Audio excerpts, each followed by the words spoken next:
শাহবাগ মোড় তারা ছাড়বেন না, যেমনটা তারা বলছেন।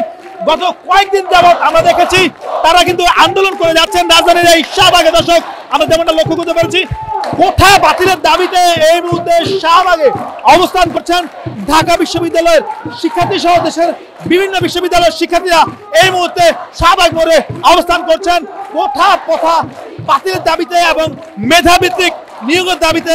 এই আন্দোলন কিন্তু চলমান রয়েছে, আমরা যেমনটা লক্ষ্য করতে পেরেছি। ঢাকা বিশ্ববিদ্যালয় থেকে শুরু হয়েছে এই আন্দোলনটি।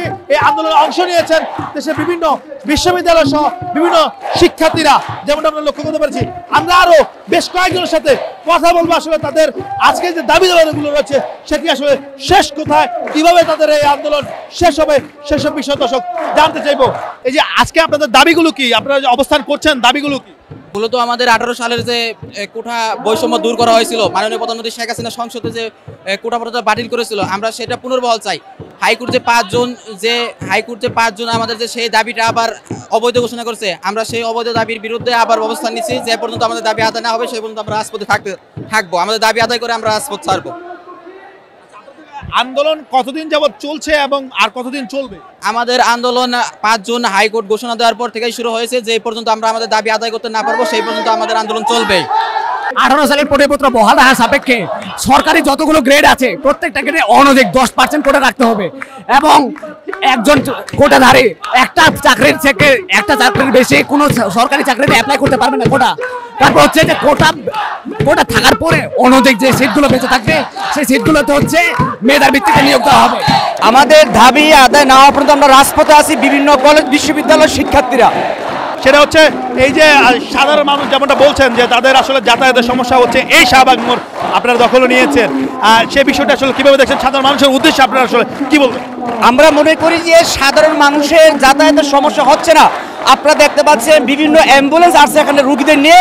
আমরা যারা শিক্ষার্থী আছি আমরা অ্যাম্বুলেন্সকে স্বাভাবিকভাবে সহযোগিতা করে হাসপাতাল নিয়ে যাচ্ছি। এখানে যারা বলছে যে এখানে আমাদের আন্দোলনকারীদের জন্য যে যাতায়াতের সমস্যা হচ্ছে না, সম্পূর্ণ বানোয়াট আবার মিথ্যা। আমরা শান্তিপূর্ণভাবেই আমাদের আন্দোলন চালিয়ে যাচ্ছি। আচ্ছা, আরেকটা বিষয় জানতে চাই যে এই যে কোঠা প্রথা বাতিলের দাবিতে আপনারা যে আন্দোলন করছেন বেশ কয়েকদিন যাবত আমরা দেখেছি, কয়েকদিন যাবত আপনারা আন্দোলন করছেন, গতকালকেও আমরা দেখেছি আন্দোলন করেছেন, এর শেষ কোথায় যদি একটু বলতেন? আমরা একটা কথাই বলেছি যে এই মুক্তিযুদ্ধ বাংলায় বৈষম্য ঠাঁই নাই। আমাদের এই বৈষম্য যতদিন মুক্তি না হবে ততদিন পর্যন্ত বিভিন্ন কলেজ বিশ্ববিদ্যালয়ের রাখাতরা আন্দোলন চলমান অবস্থায় থাকবে। যেদিন এই বৈষম্য দূর হবে সেদিনই আমরা আমাদের রাজপথ থেকে উঠব। আচ্ছা, শিক্ষার্থীরা কোথা থেকে অংশ নিয়েছেন এই আন্দোলনে? আপনারা দেখতে পাচ্ছেন এখানে বিভিন্ন কলেজ বিশ্ববিদ্যালয়ের শিক্ষার্থীরা অংশগ্রহণ করেছে, 7 কলেজের শিক্ষার্থীরা অংশগ্রহণ করেছে, বিভিন্ন প্রাইভেট বিশ্ববিদ্যালয়ের শিক্ষার্থীরা অংশগ্রহণ করেছে এবং জাহাঙ্গীরনগর, জগন্নাথ, ঢাকা বিশ্ববিদ্যালয়ে বিভিন্ন শিক্ষার্থীরা এখানে অংশগ্রহণ করেছে। একটাই দাবি, কোটার বিরুদ্ধে আমাদের আন্দোলন চলবে। ধন্যবাদ। দর্শক যেমনটা বলছেন, দাবি আদায় না হওয়া পর্যন্ত তারা কিন্তু এখানে অবস্থান করবে এবং কোঠা বাতিলের দাবিতে মেধাভিত্তিক নিয়োগের দাবিতে এই মুহূর্তে অবস্থান করছে ঢাকা বিশ্ববিদ্যালয় সহ দেশের বেশ কিছু বিশ্ববিদ্যালয়ের শিক্ষার্থীরা। রাজধানীর এই শাহবাগে তারা অবস্থান করছে। অনধিক আইন শৃঙ্খলা রক্ষাকারী বাহিনীও রয়েছেন। কি হতে চলছে, দাবি আসলে আদায় হবে কিনা বা আদায় হলে তারা কি করবে, আমরা যেমনটা লক্ষ্য করতে পেরেছি এই মুহূর্তে পুরো শাহবাগ কিন্তু উত্তাল পরিস্থিতি তৈরি হচ্ছে, আমরা যেমনটা লক্ষ্য করতে পেরেছি। আমরা বেশ কিছু শিক্ষার্থীর সঙ্গে কথা বলেছি এবং আরও বেশ কিছু শিক্ষার্থীর সঙ্গে কথা বলবো।